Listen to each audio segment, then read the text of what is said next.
Hey guys, welcome to my channel. My name is Oina Malaki. I am 23 years old. Nigerian. I am Nigerian. I I was schooling in Ukraine until the war started. I'm in my final year. Actually, I was supposed to graduate on July 21st. But here we are. Only God knows everything. God knows everything. So this is a little intro. So I'll be talking about my experience during the Russian-Ukraine war. I'm smiling, Abby. I'm smiling. I'm smiling because I am very happy and grateful that I am alive, because that experience was tragic. It was bad. Let me first say this. I pray no one or nobody's family member ever experience this war or experience any war of any kind, because the fear, the heartbreak, the fear of not knowing what is going to happen in the next, not even in the next 24 hours, in the next second or minute, that you don't know. I'm very happy that, and I'm grateful for those who prayed for me, who brought God first for us. And even though we were just running for our life, it was really, really bad. It was bad. I've never in my life ever thought I would experience such a thing, to be in such a sad situation. I'm even really confused, and I haven't cried yet. I have not cried yet, because I know once I start crying, because I'm very, very emotional, once I start crying, I don't know if I'll be able to stop, because it's a lot to take in. Okay, so let me explain what happened. That night, I was studying for my exam, which was croc, and after just finished studying, it was like around 2 a.m. or so. This is the story time. As around 2 a.m. or so, and what happened? Yeah, I just said, let me just take a little bit of rest, and then from there I would just I was trying to set up my intro, because I've been wanting to start this YouTube for a long time. So I just finished my intro that night, and I slept for like maybe 2 to 3 hours that night, because I didn't have class the next day. And like around 5 something, my sister came to wake me up that did I hear the loud explosion and everything. I was very, very confused because I was sleeping. And the next thing I knew, I just heard like 3 sudden explosion at once, like three within that minute. I woke up and I got scared. So I started calling my friends, calling all my friends and my classmates, so that we can all gather together and they can leave. Because the thing was happening around my side, and where I live, a lot of students live there. I live in student car, so a lot of students live there. Don't think student car is a student place. No, it's just a name, and people live there, like a lot of people, because houses there are like a little bit cheaper. So I called my friends. All of us started gathering our things and like meeting up in my house, because my house is a 2-bedroom apartment and a lot of space. So all of us back there. And again, I was planning on moving out to a new apartment, and everywhere was a little bit stuffy and stuff like that. So everybody just managed for that day. People who could bring food brought food and everything. Before we know it, there was no taxi. I was outside my house. I was looking out of my window that morning. I was seeing cars in the middle of the night running, driving, speeding. Like they filled up their cars to be going to other cities and stuff like that. Ah, man, I was scared. You know how motor kids follow presidents when they are going. That's how my street looked like that 5 a.m. morning that day. It was really, really bad. It was very, very bad. Then from there, we kept on hearing explosion, bombs, and everything. Kept on going and going. Before we knew it, I messaged my landlady. The landlady messaged me that I should find a safe place to go. I told her where she go. She said she was going to another city to find somewhere safe to go to. And I told her if she would take me, my sister, and my friends along. She was like, that she has family and they only had one car. I was very, very sad. But she told me to find shelter, and like any information she finds out, she's going to be letting me know about it. So I was grateful that she was able to be helpful, even though she couldn't help me at that moment. Me and my friends just gathered. Then from there, we had an explosion behind my house, like not behind my house, but like it was very, very close. So we took our things and then we ran with our bags that we packed. We ran. I'm not laughing, I'm just trying to laugh to like release my stress. I'm not happy about the whole thing, but I cannot be crying here because this is not, it's time to cry, but I don't know. I don't know. I just don't want to cry. Okay, so let's continue. So I packed my bag. I was there running at I think 3 in the afternoon. We were running, then the next thing you knew, we heard a really loud explosion. I was running, I couldn't even breathe. I just I just had to like be walking and stuff like that. I just had to like speed walk. And my friend even ran back. Like, explosion is there, you're running back there. We ran and ran to the metro. We slept in the metro. If you don't know what metro is subway where the trains pass through to other places. So we slept underground in the metro. It was really, really cold, and I'm grateful for my friends who like interchanged with me to sleep for a while. I stood up, they sleep, and I'll stand up like that, like that. We're just changing because the metro was full with a lot of people. Before we got to the metro, we went to someone's house, but everybody, because the houses are like they told us to move away from apartments that are like I buildings because of the bomb can hit the building and then to fall. So apartments with first floors are like more reasonable, or just go to the ground floor and the ground basement. So we went to one of my friend's house, which is a two-story building. When we got there, okay, everybody was already relaxed. Then we had another explosion. Everybody got there getting scared and they didn't want to stay there, so we had to go to the metro. I'll put a clip of me and my friends. How we looked like in the metro when we slept. It was very terrible.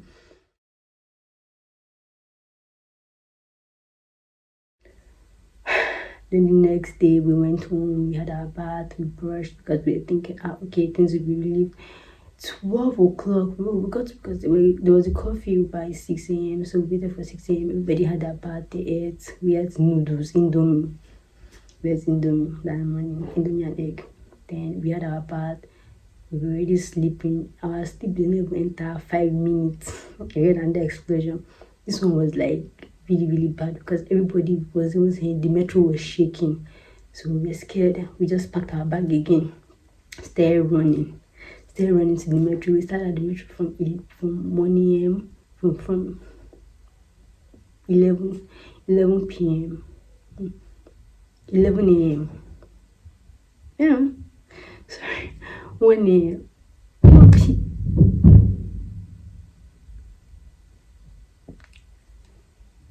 Sorry.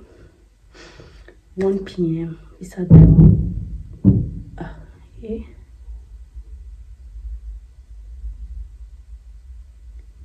Oh, I think it's the construction that has been going on in the building since we started living here. There's someone doing construction, so I hope that is it. That is what is causing that noise. Anyways, 1 p.m. we went to the metro, and then we were there throughout the day. I'll put on that clip of me and my friends trying to cheer ourselves up in the metro.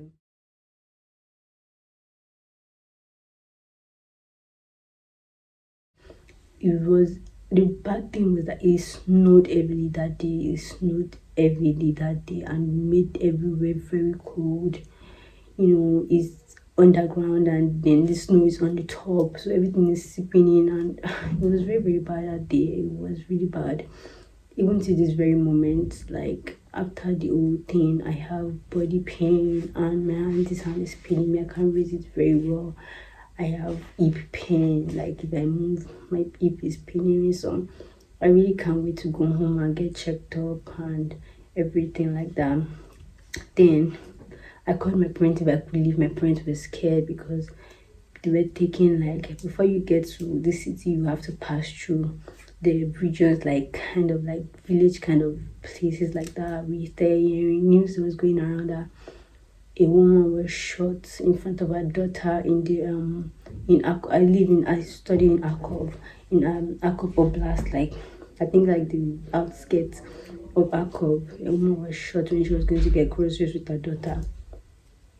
It was bad. My parents didn't want me to leave. Then somebody left, so when he left, he told us about the whole thing. So I had to leave also with my sister.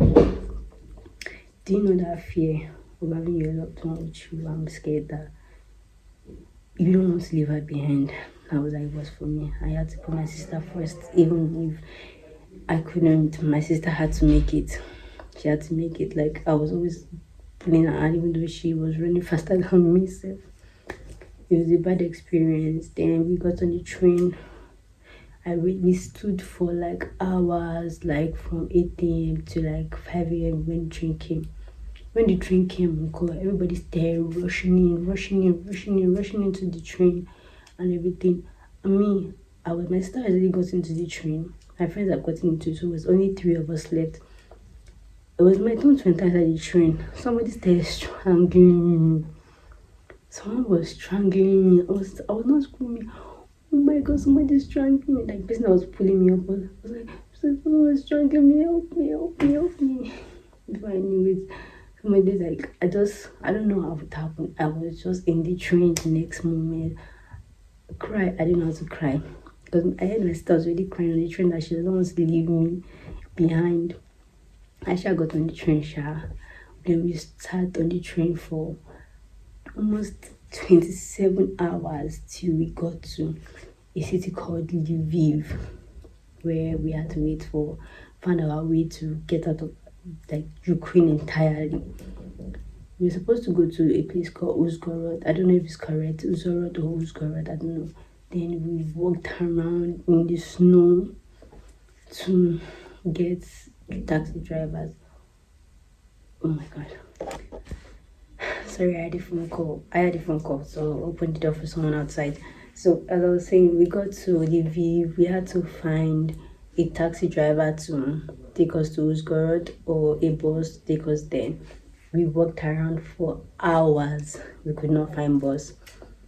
Everybody was like paying huge amount of money to gather themselves into a bus, and buses were asking for $1,000. Some were asking for $200 per person. Some people were asking for $60 per person. So the cheap ones, people got into it. When my friends were finally like giving up on everything, we finally like found a taxi who was ready to help to take us there. But this driver was driving mad. It was snowing madly, like every snowstorm. God knows where that snowstorm came from. It was very heavy. We even had to push the truck at the point to move. Even as everything happened, after we pushed the truck, he was still driving like this man was the end of the world. Like, okay, yes, it felt like the end of the world at that moment, but the way he was driving, I survived where they were throwing bomb and everything, shooting and everything. And it's not boss that will not probably kill my enemy. No. But luckily for us, the man took like 1,500 grievance from us each people, like almost like 50 or so dollars from each person. So we got in, and then we got to Uzgorod, I think like around 1 hour 30 minutes because the way was driving. Then from there we took another taxi to I think to Uzgorod border where we signed. That place too was another struggle. We were standing, our legs were aching. Oh God, you don't want to even see my leg after I put off my shoe on the third day of leaving Ukraine. Like it was practically like 5 days of struggle, standing, sleeping in the cold and everything. But I'm very happy we made it. We bought tickets. Particularly when my friends were out. My sister was still inside. I was worried. I was like, I don't want to leave without my sister. I was so worried. I told my friends, if the train can't go, I'll wait for my sister. I don't want to leave her alone. We struggled to get out of that place. I'm not leaving her at this point. No. Luckily for us, every one of our friends, because they got to because all these the soldiers, they were pushing, manhandling us. I guess why they were doing that, because Africans, black people, when we get somewhere, we start rounding up the place. We start acting like we own that place. So they were rough handling us. There's somebody even one of the teachers was so angry, he pushed my chest, like he squeezed my breast and pushed me to the back. Like I was like, after all this thing I did, you want to injure me. You want to injure me with every stress. I've almost gotten to my point of entering and everything. So when they pushed us, everybody got scattered. Then they brought new set of soldiers that were doing ladies first. So the guys were stuck there. So at the end of the day, they ended up joining us in Hungary. So when we got to Hungary, when we got to Hungary, me and my sister, my friends, we got on the train. We got there. They stamped our passports inside the train. They gave us free train tickets to Budapest, the capital. So we got there. Everybody, my friend that we left before was already got an apartment, so we stayed there. We were trying to book an Airbnb because of the whole Ukraine-Russian fight. Our our cards were not working, so we finally had to get an hostel where we had like some people had like little change. We used that Naira account to pay for the hostel that we lived in, that we stayed in. The hostel was okay, was accommodating. They understood what was going on, so it was okay for us. Sha. Then the next day we went to go and get like temporary permits. I was very very angry because Africans got there again and started acting like, what is your problem? We got there early in the morning. Everybody got there early in the morning. They already saying they were going to give us 3 months stay for us to like the war and everything, because of the war and everything, because we don't know when war is going to end. So they were giving us, ready to give us free 3 months stamp. Then after the 3 months is over, and if the war is not over, you can renew for €150. We got there. People that were early, that submitted their passport early, they were already doing a processing for our passports. We sat down. People that now came late, like almost like around 1-2 p.m., started running to the front that they want to enter. You not submit your passport, though. You not get application paper to fill application and everything. You start running to the front. The worst thing is now that they not stay fight. Two guys stay fighting. It's so bad that we don't even know who these guys are. They now ruined everything for us. From 3 months, they lessened it to 1 month. I was really, really angry. I was so angry. Because they ruined the opportunity for people that are planning on staying here till everything is settled and they find what they want to do. They just ruined it. So I'm just very, very angry. I just wish we Africans we grow out of this nonsense and like losing opportunities for other people because of one nonsense thing. Now a lot of people lost opportunities. They really need to stop doing this. So I'm not surprised if white people are insulting us, because we used to act like something else. I hope we go out of this thing one day in the future. I hope we really do. So apartments like after we finished and everybody got their stuff, apartments was hard to find. The apartment we got safe before we knew, because there was no internet and we're in a different country. We roamed our SIM card, and our SIM card was just the roaming was off and on. So we didn't know that they already cancelled our what is it called? We cancelled our apartment that we booked, because we can pay on arrival, because I said our cards were not working, so we could pay on arrival. So because we already passed the check-in time, so someone else booked the apartment for the night.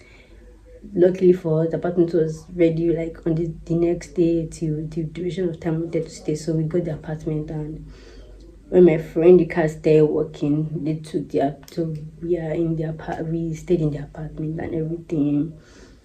I wouldn't lie, it's really stressful. What is really making everybody sad is that like it was an urgent stuff. Thank God, like few of us had money with us. We had a few cash with us that we could be able to like survive. Because if not, when we started buying clothes and everything, because we came here with nothing, only bags with important things inside. We started buying things, and a lot of us were really sad because of the amount of money. We didn't have enough cash because it was an unexpected stuff, and everybody was just worried and feeling sad because most of the things that we had to buy again, we had it where we were coming from. We left practically everything. We came here with nothing. I I took a lot of I just took a few things, some of the sentimental stuff I had, like chains and earrings, because they were from my mom. This one I wore it from was what I was wearing from Ukraine, and this one I already had it in my bag because it was a new stuff. I was before, like I said before, I don't even remember. I was moving to a new apartment, so I kept some of my stuff in my bag, my emergency, like in my bag. The bag I don't know how I packed that bag, but I packed it for like my important things that I want to keep somewhere else in my apartment where it's not going to be mixed up with other things. So it was that bag I took. So my a little bit of my stuff were inside. I didn't come with anything. I think I came with only two pieces of shirt and two jeans, because I wore one jeans in the metro the first night, and the second one I wore it the second night because I slept on the cold floor, like bare floor, no clothes, no wrapper. So the jeans was really, really dirty. So I put it in my bag and changed into a new jeans. And we had to buy a lot of new things. We had to throw our shoes away because we've been wearing the shoe for like 5 days. So they were already smelling. We bought a new shoe. We had to buy new. I didn't even buy jeans. I just went to the laundry to wash the jeans I had, because I'm thinking of buying new jacket, new pants and bra, and everything, new shirts and new tops. And it's now winter again, cold season. It was a really, really hard thing for everyone because a lot of people lost things. People lost their lives. People lost their lives. I would like to use the opportunity to say a quick prayer to the people who lost their life and their loved ones. And I hope things get better. I know it's a very hard thing, they can't like get over it, but I hope God consoles them. I hope they make heaven, because it was not something they wished. And for the Indian guy that got shot in front of his father, I I wish, I pray for you to have safe passage into heaven, because, and his father, I hope God consoles him, because it's very, very bad to see your child die in front of you. And we heard that a lot of people are still stuck in a city called Sumi. So the government can help, or they can find a way to help them. I hope they make it out alive, because like a whole city is stuck there. A whole city, they are stuck there. I hope they make it out. I pray they make it out. I really pray that they find a solution and make it out, and this whole thing will be resolved. And I pray for strength for President Zelensky to be able to fight through this battle completely and win, because this man has really tried. He has tried. He has really, really, really tried. And I'm happy that my classmates, my friends, they are safe, and I'll be really, really happy if people in Sumi are saved also. They make it out alive. And for those who lost people, I hope you are consoled. You are very consoled. I don't know what I'm going to do next. I just can't wait to see my family and hug my parents, hug my siblings, and everything. I hope others to be able to do that. I'm very happy that Nigeria is like helping us out with free flights to live wherever we are to Nigeria, and I can't wait for it to be my turn, because there's a list of people who could go. I'm happy that I hope we make it out together and we are all good. Everything is okay, and I don't know what I'm going to do next. Maybe to visit a therapist, which I don't want to. But then again, I don't want to live in a fear of any noise, any small sound. I'm really scared. I can't sleep well. I just hope when I go home for checkup and I start getting checkup, I won't have any long-term disease, even though this war has been imprinted into my head forever. It's something that can leave me. The experience can leave me. But I hope I may not get better now, but I hope in the future everyone who went through this would we turn this into a story that I survived the war and everything, because I'm going back home with nothing. Maybe just this shirt I bought, this sweater I bought, and a few couple of new things I just got. I'm going back empty, almost empty-handed. I have like 6 to 7 boxes in Ukraine, and I'm only going back with a small box that I just got this morning. So we lost a lot of things. I'm supposed to graduate in July. I'm going on with no diploma. I don't know the next thing, what is going to happen next, if I'll be able to get a diploma. Well, I heard that we would be, but we don't know when. So I hope everything gets better. Slava Ukrainian. So I hope everything gets better. Great Ukraine. I hope Ukraine wins this war and things get better and all that. Let's take another moment to pray for the people who lost their life in this war.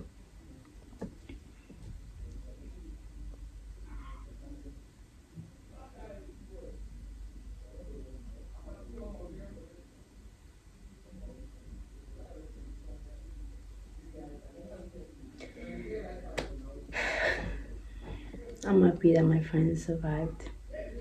I'm happy I survived. I'm happy I'll be able to see my parents again. I'm gonna see my siblings again. I don't want to cry because crying is just going to add more damage to whatever is going on with me.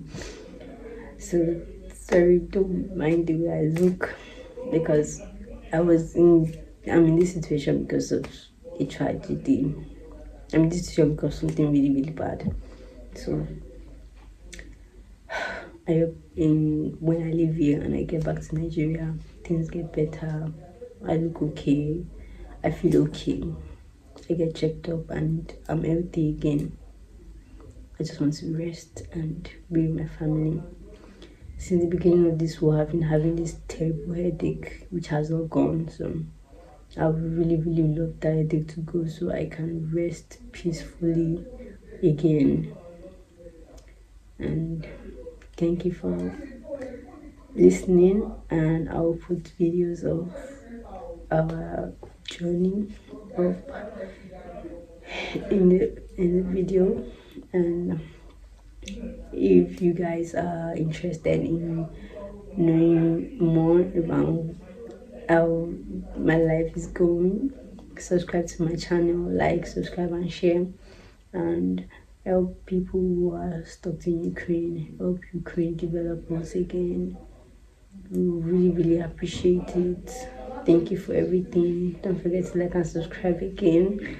I'll be seeing you in other videos. Thank you.